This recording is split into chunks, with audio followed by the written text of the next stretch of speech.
আমাদের জীবনে প্রথম গুরু হচ্ছে মা বাবা। মা বাবাই আমাদের জীবনের প্রথম গুরু। গুরু ধরবো কেন? গুরুকে ধরতে হয় এই জন্যে, মায়ের কিন্তু সব কিছু জানা নেই, আমার গুরুর কিন্তু সব কিছু জানা আছে। ছেলে যদি অন্যায় করে তো মা সবসময় কিন্তু তাকে আড়াল করতে চায়। আর আমার গুরু ঠাকুর একটা বাণী আছে, বিপাক পথে হাত ধরে যে চলার কায়দা জানিয়ে দেয় তাকেই জানিস গুরু বলে, সবাই পায় তো সেই নাই। তো ছেলে যখন বিপদে পড়ে মা তখন আড়াল করতে যায়, আমার গুরু তখন সেই চলার পথটা তুমি দেখিয়ে দেয়।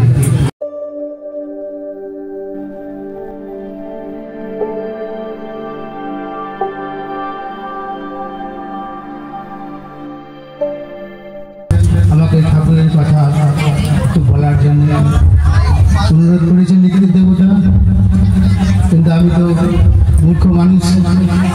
ঠাকুরকে নিয়ে চলতে চলতে যে জীবনের অনুভূতি সেটুকু একটু বলার চেষ্টা করব।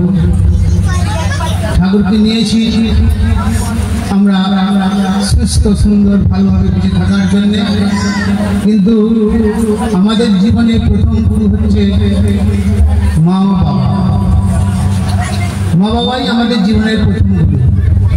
মাই কিন্তু আমাদের শিখিয়ে দিয়েছে কোনটা মা, কোনটা বাবা, কোনটা ভাই, কোনটা বোন। কিন্তু তাহলে এবার গুরু ধরবো কেন?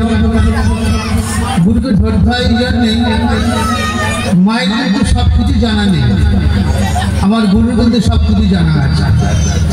ছেলে যদি অন্যায় করে তো মা সবসময় কিন্তু তাকে আড়াল করতে চায়।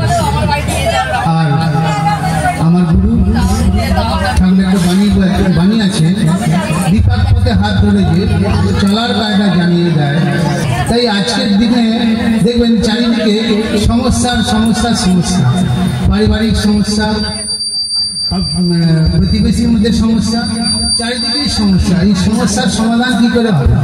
এই সমস্যার সমাধান এই একজনই দিতে পারেন, যিনি এসেছেন এই আমাদের ধরাধামের মানুষ শরীর নিয়ে, পরম দয়াল শ্রী ঠাকুর মুকুল চন্দ্র। তার সব নামে দীক্ষা নিয়ে তার মনের মতো হয়ে চলতে পারলে তার যত রকম মানুষ সমস্যাকে সমস্ত রকম সমাধান তিনি দিতে পেরেছেন। আপনারা যদি বলেন যে এর কি গ্যারেন্টি আছে? আমরা রসগোল্লা দেখেছি, রসগোল্লা যদি হাতে নিয়ে অনুভব করতে পারবো না রসগোল্লা কেমন। তারা রসগোল্লা যদি মুখে দিই তখনই তারা আস্বাদন করতে পারে রসগোল্লার টেস্ট কেমন, তারা রসগোল্লা খেলে কেমন আনন্দ পায়। তাই ঠিক তেমনি তারা ঠিক শ্রী ঠাকুর মুকুলচন্দ্রকে গ্রহণ না করলে আর তার নির্দেশিত পথে না চললে আমরা কিন্তু আর জীবনের পথকে আমরা ঠিকভাবে উপলব্ধি করতে পারবো না। যারা ঠাকুরকে ধরে তার পথ অনুসরণ করে চলেছেন তারা অনুভব করতে পেরেছেন যে তারা জীবনের সব কিছু সমস্ত সমস্যার সমাধান থেকে দিতে পেরেছেন।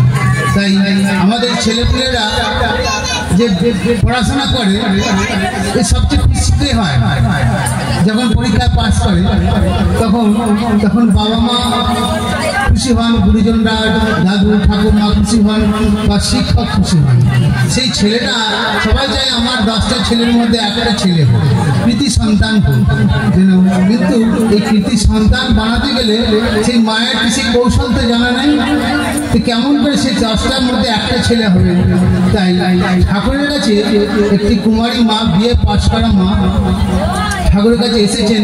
আমরা যখন ঠাকুর বাড়ি যাই তখন ঠাকুরকে আমরা প্রণাম করি, আর প্রণাম করে আমরা মনে মনে নিজের কামনা বাসনার কথা বলি, ঠাকুর আমার মেয়েটার বিয়ে যেন হয়ে যায়, একতলা হয়েছে দুতলাটা হয়নি, দুতলাটা কেমন করে হবে ঠাকুর, সেটা তুমি করিয়ে দাও। এরকম তো যার যেমন মনের কামনা বাসনা থাকে আমরা ঠাকুরের কাছে নিবেদন করি। তো সে বিয়ে পাশ করা কুমারী মেয়েটি ঠাকুরের কাছে প্রার্থনা করছেন, ঠাকুর আমি তোমার মতো যেন সন্তানের জননী আমি হতে পারি। যাই মাথাটা তুলেছেন, আর ঠাকুর দূর থেকে মেয়েটিকে ডাকছেন কাছে, ওই মা এদিকে তা মেয়েটিকে ঠাকুর বলছে, ওই মা কি প্রার্থনা করলি, আমাকে কবি না? মেয়েটি তো মনে মনে প্রার্থনা করার সময় তো একটা দৃঢ় প্রতিজ্ঞা করেছিল যে ঠাকুর তুমি ওখান থেকে বসে থেকে যদি আমার মনের কথা জানতে পারো, বুঝতে পারো, তাহলে তোমার কথা না আমি জনে জনে বলে বেড়াবো। ঠাকুর দূর থেকে ঠাকুর মেয়েটিকে ডাকছে, ওই মা কি প্রার্থনা করলি, আমায় কবি না? আর ওই লজ্জায় আমি তো মুখে মেয়েটি চুপ করে দাঁড়িয়ে আছে, আর কিছু বলতে পারছে না যে কি প্রার্থনা করেছে। তখন ঠাকুর বলছে, ওই মা আমি কব তুই কি প্রার্থনা করলি? তখন ঠাকুর মেয়েটিকে বলছে, তুই তীর্ধনুক দেখেছিস রে মা? বলছে হ্যাঁ তীর্ধনুক দেখেছি। বলছে ওতে কি থাকে রে? বলছে একটা বাঁকানো একটা মাখারি থাকে, তাতে একটা দড়ি বাঁধা থাকে। বলছে আর কি থাকে রে? বলছে একটা তীর থাকে। ওই তীরটা কি করে রে? ওই তীরটা দড়িতে টান দিয়ে জোরে ছাড়লে না অনেক দূর চলে যায়, আর যদি তীরটা যে টান দিয়ে ঝুলে হয় বলছে তাহলে বেশি দূর যাবে না।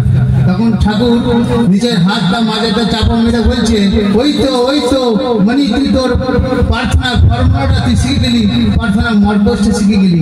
তোর স্বামীর প্রতি যে ওই তীরের মতো টান থাকে না, তাহলে তোর সন্তানের দেশটা বহু দূর যাবে। আর যদি স্বামীর প্রতি টান যদি তেমন যদি না থাকে, তাহলে সন্তানের দেশটা বেশি দূর যাবে না।